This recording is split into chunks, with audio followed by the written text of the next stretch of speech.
Պարոն Բեբունյան, ընդդիմությունն ասում է իշխանությունը չի ամաչում 4 կարգի անորակ ծորեն է բերել, թմբկահարում էր այս ընթացքում։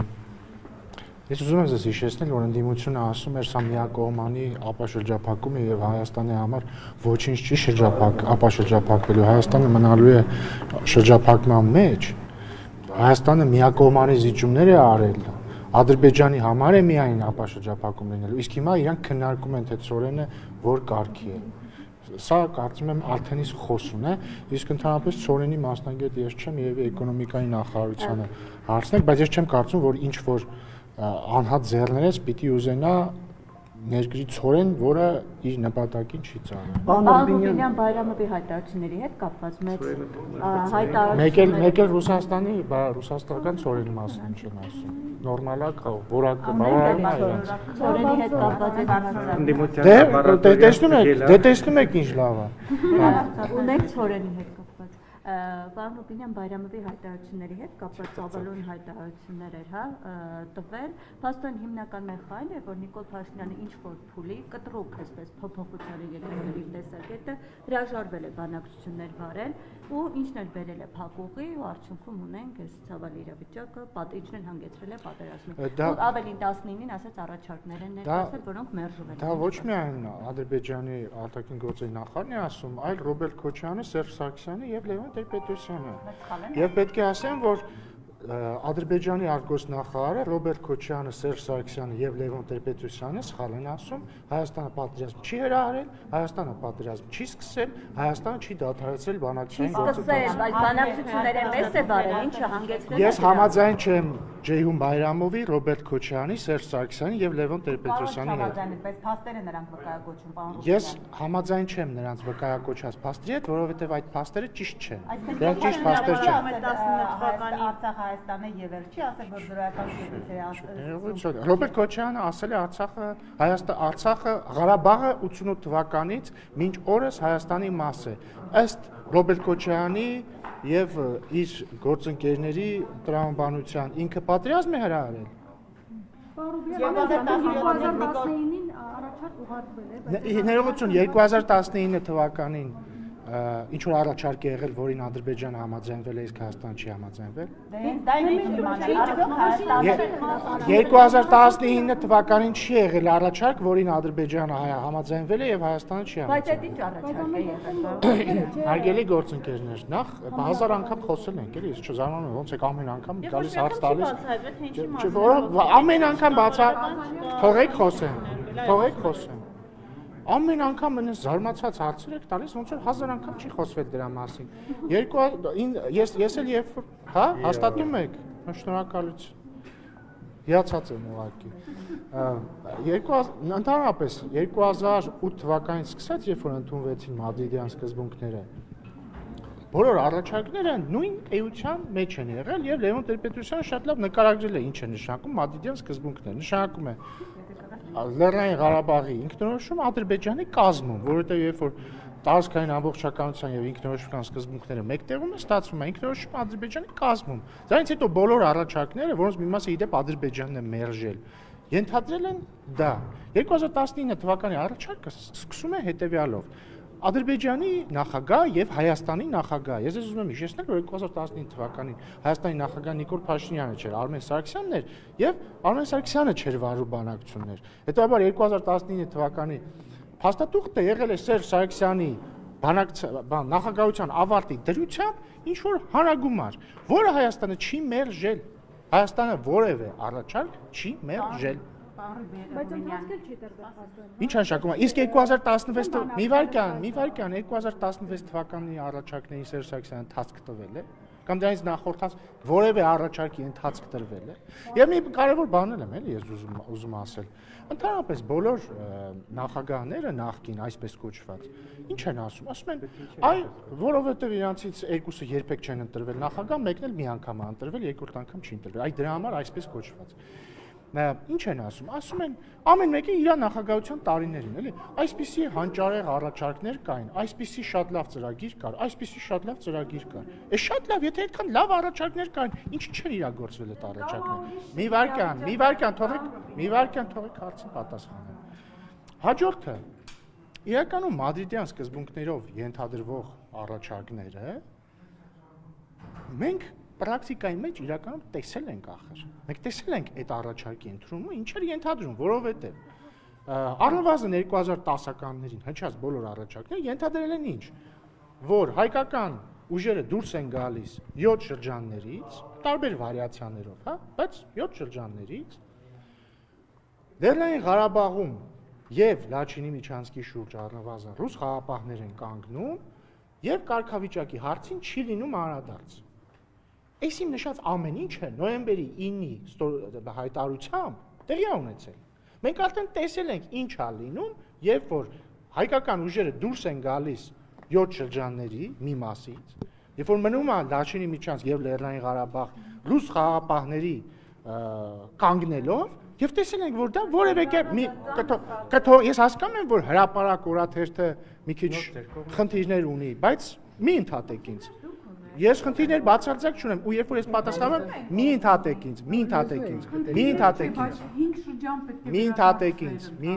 ինձ։ Եվ հետեւաբար մենք տեսել ենք, դե չշարունակեցի ուղղակի խնդիրներ ունի ինչի հետ, որովհետեւ փորձում են պահել բարեկրթության սահմանները։ Եվ մենք տեսել ենք, որ ոչ նոյեմբերի 9-ի հայտարարությունը եւ ռուս խաղապահների ներկայությունը Լեռնային Ղարաբաղում չի խանգարել, որպեսզի Ադրբեջանը 2023 թվականի սեպտեմբերին իր վերահսկողության տակ վերցնի Լեռնային Ղարաբաղը։ Հետևաբար, երբ որ իրանք ասում են, այ այն ժամանակ այս ինչներ, մենք դրա իրագործումը գետնի վրա տեսել ենք։ Պարոն Բինյան, մեկ այլ հարցին անդրադառնանք։ Ներողություն, էլի, հարց ունեք։ Այո, պատերազմ չեք կարծում, որ բանակցություններից հետո այդ ձեր ասած որ տեսել ենք եւ պատերազմից հետո բոլորովին ուրիշ վիճակ էր լինելու։ Այսինքն մեզ արդեն մենք ստորացուցիչ պարտություն էինք գրել, դրանից հետո ինչ էիք ակնկալում։ Իսկ եթե բանակցություններով գայիք այդ 7 շրջաններին ուրիշ ձև չէր լինի, դուք ավելի լավ գիտեք, հիմա դա պատերազմական ելքով իրավիճակ ուրիշ բան է, բանակցությունների ելքով իրավիճակը ուրիշ բան է։ Հիմա ինչի՞ ասում, որ մենք տեսել ենք այդ վիճակը։ Որովհետև մենք տեսել ենք այդ վիճակը։ Ես ձեզ ասում եմ, եթե փաստարկն այն է։ Երկու մասի էլի բաժանենք փաստարկը։ Իրանք ասում են, այ մեր ժամանակ քննարկում էր այս հանճարեղ լուծումը եւ շարունակությունը, մեղադրանքներ մեզ։ Հիմա ես ասում եմ, հակափաստարկ համար 1, եթե ձեր ժամանակ քննարկում էր այդ հանճարեղ լուծումը, ինչի այդ հանճարեղ լուծումը չի իրագործվել։ Գուցե որովհետև այդ հանճարեղ լուծմանը Ադրբեջանը չի համաձայնվել երբեք։ Հակափաստարկ համար 2, նույնիսկ եթե այդ ձեր պատկերացրած հանճարեղ լուծմանը Ադրբեջանը համաձայնվեր, այդ լուծումը արդեն իսկ հայտնի է, ենթադրելու էր 7 շրջանների վերահսկողության հանձնում Ադրբեջանի, կամ 7 շրջանով, կամ 5+2, կամ Լաչինի Միչանսկ պահելով, այսքան կիլոմետրաժով կամ այսքան, բայց էությունը շատ չի փոխվում։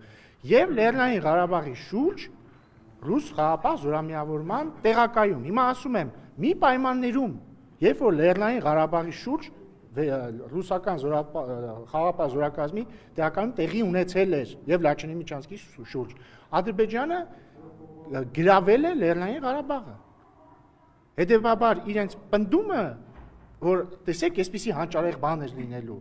նախ փաստ չի որ լինելու էր, երկրորդն էլ լինելու դեպքում մենք արդեն տեսել ենք դա ոնց է ավարտվում։ Ժամանակ Ռուսաստանի հետ հարաբերությունները այնքան փչացած չէին, որքան օրինակ պատերազմից հետո, երբ որ հակառուսական նոտաներ էին։ Ինչ հակառուսական նոտա։ Ինչ հակառուսական։ Սերժ Սարգսյանի հարցազրույցները։ Սերժ Սարգսյանի հարցազրույցը կներեք, ես ո մազոխիստ չեմ Սերժ Սարգսյանի հարցազրույցը, դնեմ 7 ժամ նայեմ։ Չէ, դուք գոնե փող եք ստանում դրա համար, լրագրող եք զարգացել գործնա։ Ով է ասում, ես վստահ չեմ։ Ժամը 6-ից Դե գրոհեց Facebook-ում։ Դե անպայման չի նայել դրա համար։ Բայց չէ, չեմ նայել Սերժ Սարգսյանի հարցազրույցից մի ուշագրավ դրվագ կա, դուք Նիկոլ Փաշինյանի ամենամերձավոր թիմակիցներն եք, հեղափոխության ժամանակ միշտ կողքին եք եղել, ասում է այդ ժամանակ Նիկոլ Փաշինյանին փոխվարչապետի պաշտոն են առաջարկել։ Ես նման բան չեմ։ Ով է Սվիտասկին է նրան ասել այդ մասին։ Ես չգիտեմ։ Ես ասել Սերժ Սարգսյանին։ Ես չգիտեմ ինչ են խոսել Սվիտասկին Սերժ Սարգսյանի հետ։ Ես նման բան երբեք չեմ ասել։ Նիկոլ Փաշինյանի հետ զրուցել է եւ Փաշինյանը Սվիտասկին այդ մասին ասել է։ Ես նման տեղեկություն չունեմ։ Այսինքն նման բան չի քննարկվել, չի եղել։ Ես համենայն դեպս տեղյակ չեմ եւ ես վստահ եմ որ տեղյակ կլինեի, եթե այդպիսի բան եղած լիներ։ Ռոբերտ Քոչյանի եւ Սերժ Սարգսյանի հարցազրույցներն այսպես կալմիկ թենով գծված, իրենք երկուսն նույն բանն էին պնդում բանակցությունների հետ կապված, դες մեղադրումը դուրս թողեցիք բանակցություններից, պատերազմը դուք հրահրեցիք։ Ինչ որ միտում կա այս հարցազրույցների իրար հաջորդականության մեջ, նաեւ դրան գումարենք Նարեկ Կարապետյանի հարցազրույցը դրսի լրատվամիջոցներին էլի դες մեղադրանքով։ Դե Շուրջան, ասում եմ, ես համաձայն չեմ Ադրբեջանի արտգործնախարարի Ռոբերտ Քոչյանի, Սերժ Սարգսյանի եւ Լևոն Տեր-Պետրոսյանի պնդումների հետ։ Ես համաձայն չեմ եւ ճիշտ եք նկատում, որ այդ պնդումները նույնն են։ Հիմա դուք դատեք, նորմալ է, որ Ադրբեջանի արտգործնախարարը մեղադրում է Հայաստանին պատերազմ հրահրելու բանակցային գործընթացը կանգնացնելու մեջ, ինչը հասկանալի է, որովհետեւ ինքը հակառակ կողմն է, պետք է հակառակ կողմին մեղադրի, բայց նորմալ է, որ նույն մեղադրանքը Հայաստանի հասցեին հնչեցնում են Ռոբերտ Քոչյանը, Սերժ Սարգսյանը, Լևոն Տեր-Պետրոսյանը։ Ասեմ ավելին, նշեցիք Սերժ Սարգսյանի նախկին աշխատակազմի ղեկավարի որդու հարցազրույցը, որ ես էլի չեմ նայել, բայց մի հատված տեսել եմ, որտեղ ասում է, որ 2023 թվականին Հայաստանի վարչապետը հայերին Լեռնային Ղարաբաղից տեղափոխեց Հայաստան։ Կարծես որևէ բան չէր եղել, ուղղակի Հայաստան Նիկոլ Փաշինյանը էթնիկ զտման ենթարկեց Լեռնային Ղարաբաղը։ Այս են այս մարդիկ, իրանք ինձ թվում է մեկ-մեկ ես հասկանում եմ քաղաքական գործունեություն, ընդդիմադիր գործունեություն, բայց պետք է տարբերակես պայքարը երկրի իշխանության դեմ, ինչը նորմալ է, եթե դու ընդդիմադիր ես։ Պայքարից քո պետության դեմ։ Պարոն Ռուբինյան, մի րոպե կներեք, էլի Բայրամովը ասում էր, որ այդ իրավիճակում այդ շրջանում իրենք փաստեր են հավաքել եւ միջազգային հանրությանն են ներկայացրել այդ փաստերը, մասնավորապես նշում էր Նիկոլ Փաշինյանի հայտարարությունը Արցախը Հայաստանը եւ վերջ Տավուշյան դեպքերից հետո այդ ցուցադրաբար միջոցառումը մեդալներ հանձնելը, համահայկական խաղերի անցկացումը Ստեփանակերտում, դուք այնուհանդերձ չեք կարծում, որ այդ ամենը ինչ որ կերպ նպաստեց, որ Ադրբեջանն ավելի ագրեսիվ դառնա։ Ես համաձայն չեմ Ադրբեջանի արտգործնախարարի Ռոբերտ Քոչյանի եւ Լևոն Տեր-Պետրոսյանի եւ Սերժ Սարգսյանի պնդումների հետ, որ Հայաստանը հրահրել է պատերազմից, դրանց հետ համաձայն չեմ։ Ես համաձայն չեմ Ադրբեջանի արտգործնախարարի եւ Ռոբերտ Քոչյանի այն պնդման հետ, թե իբր 2020 թվականին Հայաստանը Տավուշում հուլիսին սահմանային պրովոկացիա է դիմել։ Ես համաձայն չեմ Ռոբերտ Քոչյանի եւ Պարոն Բայրամովի միջև այդպես է ասել, ու մի կողքից բան արեք, մեկնաբանեք իմ ասածները։ Հաջորդը, ես կարծում եմ պատճառը, որ Ադրբեջանը սանձազերծեց պատերազմի 44 օրյա հետևյալի մեջ է։ Այն տարիներին, երբ որ պետք էր Հայաստանի ռազմական բյուջեն մեծացնել, որպեսզի հարաբերակցությունը Ադրբեջանի հետ ռազմական բյուջեից 1-ը 1-ինից չդառնա 1-ը 5-ին 2008 թվականի դրությամբ, պետք էր այդ տարիները օգտագործել Հայաստանի ռազմական բյուջեն մեծացնելու համար, ոչ թե Ռոբերտ Քոչյանի ընտանեկան բյուջեն մեծացնելու համար, կամ Սերժ Սարգսյանի ընտանեկան բյուջեն մեծացնելու համար, եւ այսպես շարունակ։ Այդ է պատճառը եղել 44 օրյա պատերազմի, երբ որ բալանսը այնպես էին խախտել, որ չկար զսպիչ հանգամանք։ Շատ բարձ։ Ինչ? Բալանսը խախտված էր։ Պատերազմը հենց այդ է սկսում է, երբ որ բալանսը խախտվում է, եւ ոչ թե հավասար։ Ինչի պետք է Ադրբեջանը մի վարքյան մի իմ հետ հավասար խոսեք։ Ինչի պետք է հավասար խոսում եք։ Հենց հիմա դուք իմ հետ հավասար խոսում եք։ Ինչի պիտի Ադրբեջանը 2000-ականներին պատերազմ սկսեր, եթե ինքը տեսնում էր, որ իր ռազմական բյուջեն ավելանում է եւ Ռոբերտ Քոչյանի ընտանեկան բյուջեն է ավելանում։ Հայաստանի ռազմական բյուջեն ճիշտ համամասնությամբ չի ավելանում։ Ինքը ընդամենը պիտի սպասեր, երբ որ այդ համամասնությունը պետքա փոխվեր իր օգտին։ Եվ երբ որ Ռոբերտ Քոչյանը ասում է իմ տարիները եղել են խաղաղ պարտքով վերցրած տարիներ են եղել, իհարկե։ Այն տարիները, երբ որ պետք էր ծախսել ռազմական բյուջեների համամասնությունը պահելու համար, ինքը ծախսել է իր ընտանեկան բյուջեն մեծացնելու համար, արդյունքում իր նախագահության ավարտին 1-ը 1-ին հարաբերակցությունից դառել է 1-ը 5-ի հարաբերակցություն։ Հիմա ինչ փաստարկներ եք վերել, ակնհայտ է, որ այդ տարիները Համաձայն եք իմ փաստարկները։ Ոչ, համաձայն։ Իա, ինչի համաձայն չեք բա։ Ակնհայտ է, որ այդ տարիները Ինչի համաձայն չեք, ասեք։ Որովհետև այդպես չի իրականում։ Դուք Բա ո՞նց է։ Այսինքն ուզում եք ասեք 98-ի եւ 2008-ի համեմատությունը ռազմական բյուջեների 1-ը 1-ի ու 1-ը 5-ի չի եղել։ Գուցե այդպես է եղել, բայց դա Գուցե չէ, այդպես է եղել։ հրահրելու Ադրբեջանի պատերազմը։ Ո՞վ է հրահրել Ադրբեջանի հետ պատերազմը։ Դուք ասում եք, որ հրահրել։ Իսկ դուք ինչ եք ասում։ Ես ասում եմ, որ Չէ, ինչ եք դուք ասում։ հայերը նպաստել են, որ Ադրբեջանը Ես էլ ասում եմ նպաստել են հետևյալ քայլերը, որպեսզի սկսվի պատերազմ։ Նպաստել են հետևյալ քայլերը 98-ից 2008 թվին եւ դրանից հետո։ նպաստել են հետևյալ քայլերը։ Ադրբեջանում աճել է ռազմական բյուջեն, մեր երկրում աճել է երկրի ղեկավարների ընտանեկան բյուջեները։ Այդ դա է նպաստել պատերազմի սկզբին։ Բայց ամենից ասածով հիմա թվականակով մեզ մի քանի անգամ մեծ պետությունները մեզ պիտի խժռեին։ Ինչի մենակ ռազմական բյուջեով, բա բանակցությունները դուք գոնե բանակցող մարդ եք։ Ես էլ շատ լավ այդ բանակցությունները, ասում եմ, իրանք եթե այդքան հանճարեղ բանակցողներ էին, այդքան հանճարեղ ծրագրեր կային, ինչի չեն իրագործվել այդ ծրագրերը։ Կամ որ ասում են Նիկոլ Փաշինյանը եկավ եւ բանակցությունները փակուղի մտցրեց։ Սիրելիներս, Սերժ Սարգսյանը 2000 մի ընդհատեք ինձ, սիրելի իմ բարեկամ, մի ընդհատեք ինձ։ Սերժ Սարգսյանը 2018 թվականի ապրիլին այս դահլիճում, երբ որ ընտրվում էր Հայաստանի վարչապետ, հարց են տվել իրան բանակցությունների մասին, ասել է բանակցությունները կանգնած են, փակուղիում են։ Կանգնած են կարծեմ։ Հետո էլ ասում է, այլևս թեկուզ փակում ավելի լավ։ Հետո էլ ասում է, այլևս երկար ժամանակ մենք պետք է բան Բառացի չեմ հիշում, բայց ձեր գործն է, էլի գտնեք էցի։ Դա ասում եմ, մի խոսքով պետք է հույս չունենանք, որ չի լինելու բախում, այդպես մի բան։ Բայց օրինակ տեսնեք, ասում եմ, որ շատ հաճախ է։ Դե գուցե դե հիմա գուցե տարբեր մարդիկ տարբեր ձև արդարացնում են իրանց իշխանության օրոք գործած սխալները, մեղքերը եւ այլն։ Վաշենի մասին վարչապետի հայտարարությունից հետո ձեր ընդդիմախոսները ենթադրում են, որ զիջումներ կլինեն, ասենք։ Դե մի քիչ աբսուրդային է, հա։ Ձեր կարծիքով այդպիսի հնարավորություն կարող է լինել, որ զիջումներ լինել եւ մենք դրա դեմ չկարողանանք ապրել։ Մի քիչ աբսուրդային են մեր ընդդիմադիր գործընկերների քննարկումները, որովհետեւ երբ որ վարչապետ Փաշինյանը չի խոսում մեր օկուպացված տարածքների վերադարձի մասին, չնայած ինքը միշտ է խոսում, բայց ասենք թե 3 օր չի խոսում։ Ասում են, ահա, ինչու նա չի խոսում մեր օկուպացված տարածքների վերադարձի մասին։ Երբ որ ասում են մենք պետք է վերադարձնենք մեր օկուպացված տարածքները, այդ թվում Արցախը, ասում են, այսինչ է, ուրեմն զիջումների անեն։ Հիմա, ինչ վերաբերում է անկլավային հարցերին, դրանք պետք է որոշվեն սահմանազատման հանձնաժողովների աշխատանքի շրջանակներում։ Սահմանազատման հանձնաժողովները ընդունել են աշխատակարգ, որը նաև մեր կողմից օրինակ վավերացվել է ազգային ժողովում, իրենց կողմից իրենց համապատասխան ներպետական ընթացակարգերով վավերացվել է։ Դա ինչ է ենթադրում, ըստ այդ աշխատակարգի սահմանազատման հանձնաժողովների աշխատանքը, ինչ է ենթադրում, որ իրենք պետք է բնականաբար իրավական հիմքերը դնեն, իրար առաջ քննարկեն, կատինում ամբողջ սահմանի սահմանազատման համար, տարբեր հատվածների, տարբեր թողեք ավարտեմ։ Սահմանազատման հանձնաժողովում կողմերը պետք է դնեն տարբեր հատվածների վերաբերյալ իրենց ունեցած քարտեզագրական իրավական հիմքերը եւ այլն եւ այլն։ Իրականացնեն սահմանազատում, ստորագրեն վերջում սահմանազատման բաները, պրոտոկոլները, այսպես կոչված։ Ամենավերջում նաև պետք է պայմանագիր, երբ որ ավարտեն սահմանազատման գործընթացը, պետք է միմյանց հետ պայմանագիր կնքեն դելիմիտացիայի վերաբերյալ։ Հաստատ մինչև ընտրությունները չի լինի, որովհետև դա երկար աշխատանք է։ Նաև սահմանազատման գործընթացը հնարավորություն տալիս է տարածքների փոխանակում անելու, բայց եթե օրինակ տարածքների փոխանակում չի լինում, հանրաքվեի պահանջ չկաս, որպեսզի օրինակ պայմանագիրը սահմանազատման վերաբերյալ ստորագրվի եւ ավերացվի։ Եթե ընթացքում որոշվի ինչ-որ տարածքներ փոխանակել, այդ դեպքում արդեն հանրաքվեով է լինում։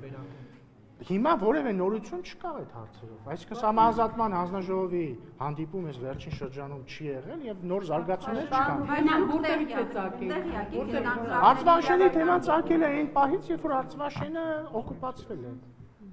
Այսինքն կանգնած ենք չի օկուպացվել։ Գրավել են աշխատանքը։ Գրավել են։ Ես ու դուք ես Արցախաշենում էի այդ օրը։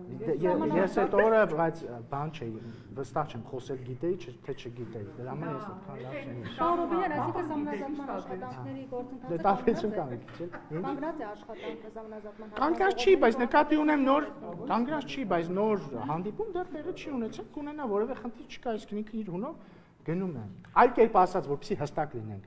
սահմանազատման հետ կապված, այդ թվում անկլավային հարցերով որևէ նորություն չկա։ Իրավական հիմքերի առումով էլ չկա։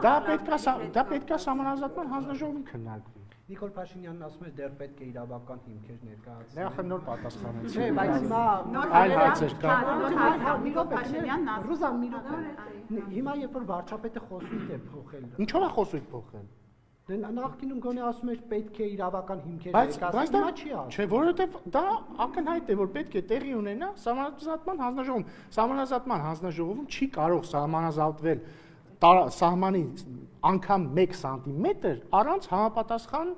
իրավական հիմքերի։ Արծվաշենի մասին է խոսել վարչապետը, մենք Արծվաշենի իրավական հիմքերի վերաբերյալ որևէ կասկած չունենք։ Գնեք հիմա նաև այսպիսի բաներ կան, կարծիքներ կան, մի րոպե, ասում են Արծվաշենը որևէ ռազմավարական նշանակություն չունի, այնինչ, բայց այն Ժորժ ջան, Արծվաշենը մեր տարածքն է, հասկանում եք։ Ես սահմանադրորեն պարտավորված եմ խոսել Արծվաշենի վերադարձի անհրաժեշտության մասին, որովհետև դա մեր տարածքն է։ Մեր տարածքն է, չեմ կարող չխոսել Արծվաշենի մասին, սրա մասին է խոսքը։ Պարոն Բենյան, Նիկոլ Փաշինյանը։ Ընդ որ ոչ միայն Արծվաշենի, Ջերմուկի հատվածի տարածքների մասին, Սյունիքում հատվածներ կան, Տավուշում հատվածներ կան։ Պարզապես կներեք այն անկլավների մասին, որ խոսում են, պարոն Ռուբինյան, ասում եմ, եթե դա անցնեն Ադրբեջան, մենք ճանապարհների ենթակառուցվածքների խնդիրներ ենք։ Ես էլ ասում եմ, որ այդ հարցերը ենթակա են քննարկման սահմանազատման հանձնաժողովում եւ այդ հարցերի հետ կապված արդեն երբ որ սահմանազատումը հասնի դրան այդ հարցերին արդեն կողմերը կորոշեն այդ հարցին ոնց անդրադառնան տեսականորեն եթե փոխանակման որոշում լինի ընդհանրապես որևէ սահմանային որևէ հատվածի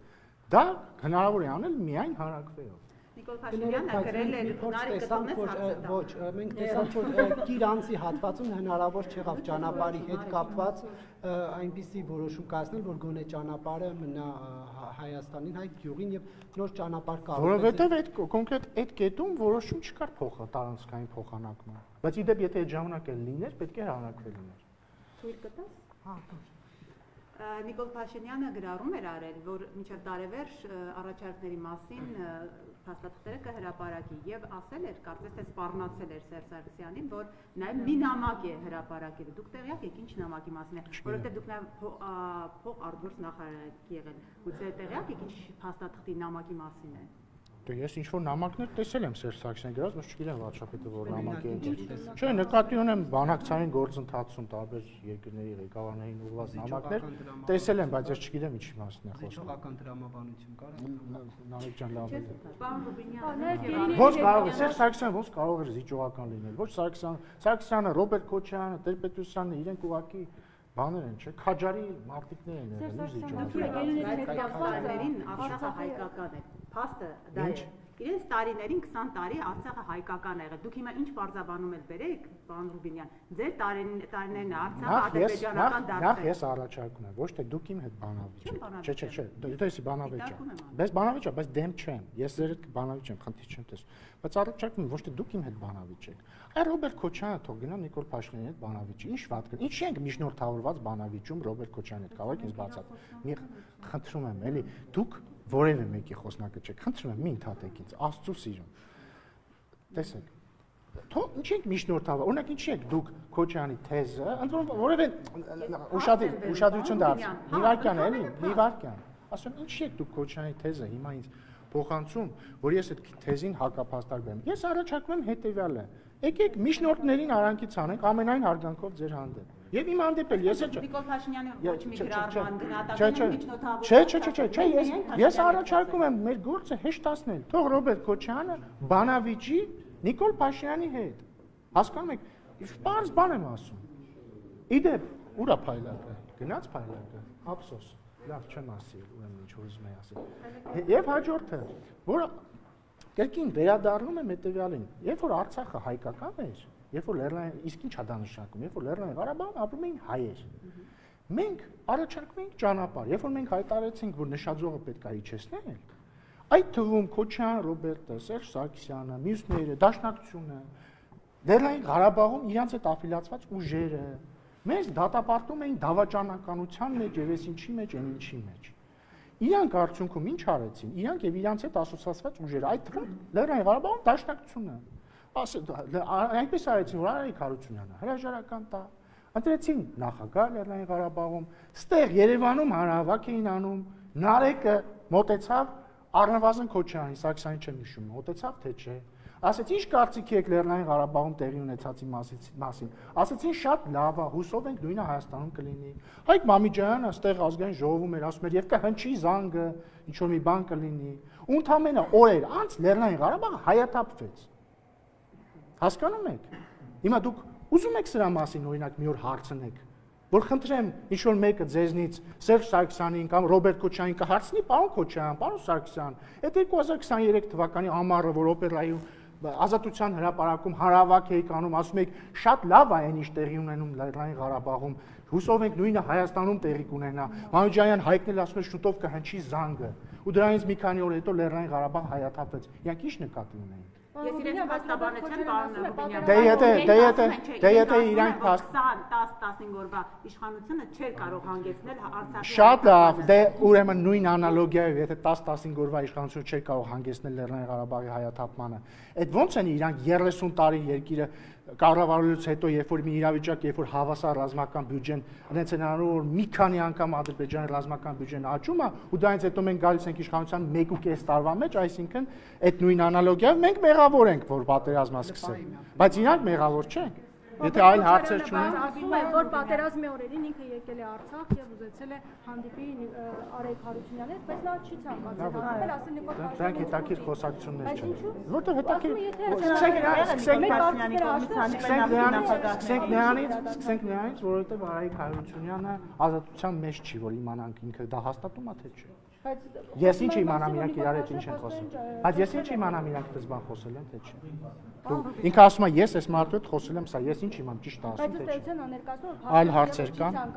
Ռոբերտ Քոչարյանը անընդհատ խոսում սպառված փաստաթղթի մասին, հա, նոյեմբերի 9-ի, որի ժամկետը։ Չգիտեմ, երևի ուզում է խոսա, չգիտեմ։ Եթե Ռոբերտ Քոչարյանը ասել է, որ իշխանապողության դեպքում հանրային համերաշխությունն է վերականգնելու, որովհետև ձեր իշխանությունը իր բառերով ասած Նիկոլ Փաշինյանը չար է եւ կոնֆլիկտ։ Դե Ռոբերտ Քոչարյանի իշխանության եղած վերջին օրերին հանրային համերաշխությունը, եթե ինքը պատկերացնում է, այսինքն հիշենք Ռոբերտ Քոչարյանի իշխանության վերջին օրերը, 10 զոհ Երևանի փողոցում, տանկեր Երևանի փողոցներում։ Դա է հանրային համերաշխությունը։ Թե ասենք այն որ Պապլավոկ էր ինքը գնում, դրանից մի քանի ժամ հետո այդտեղ մարդ էր սպանվում, դա է հանրային համերաշխությունը։ Գիտեք բանը, գիտեք այդ ժամանակ ես հիշում եմ Առավոտ թերթում Արամ Աբրահամյանը գլխավոր խմբագիր, այն ժամանակ էլ էր գլխավոր խմբագիր, չեմ հիշում թերթում էր գրել, թե ուրիշ տեղ էր ասել, ասում է հումոր էր էլի արել, որ այսօր Ռոբերտ Քոչարյանը այցելել է ազգային պատկերասրահ, զոհեր չկան։ Մա էդ է իր համերաշխությունը եղել։ Նիկոլ Փաշինյանի ավտոշարասյունն անցած զոհեր չկան։ Ո՞վ է գրում։ Ես օրինակ հղում արեցի, ով է գրել։ Ես կգտնեմ ստատուս։ Դե գտեք ինձ ուղարկեք, շնորհակալություն։